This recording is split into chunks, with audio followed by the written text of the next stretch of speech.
তো বন্ধুরা, এটাকে ভালোবাসে এরকম নতুন আলু ডুমো ডুমো করে কেটে ডিম দিয়ে ডালনা, জাস্ট ওয়াও লাগে খেতে।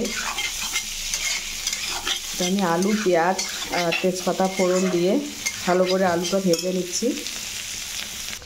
এখানে আমি জিরে, আদা আর রসুন, লঙ্কা পেস্ট করে নিয়েছি। এখানে আমি নুন, হলুদ দিয়ে ডিমগুলো ভালো করে মেখে নিয়েছি। আজকে আমার গলার কন্ডিশন খুব খারাপ বন্ধুরা, খুব সর্দি কাশি লেগেছে, তাই তো নুন হলুদ দিয়ে মাখা হয়ে গেছে। এবার ডিমগুলো ভালো করে ভেজে নেব। এদিকে আমার আলু, এবার এখানে দিয়ে দেবো মশলাগুলো। মশলা দিয়ে ভালো করে ভেজে নেব। ডিমগুলো ভেজে নিলাম। এবার এখানে তরকারি দিয়ে দেবো। ডিম আলুর ডালনা রেডি বন্ধুরা। আমি দেখাতে পারলাম না ডিমগুলো দিয়ে আলু কীভাবে ফুটালাম। তো ডিম আলুর ডালনা একদম রেডি। আমি উপর দিয়ে ধনেপাতা ছিটিয়ে দিয়েছি। রান্নাগুলো ভালো লাগলে লাইক, কমেন্ট, শেয়ার করতে ভুলবেন না। Bye bye.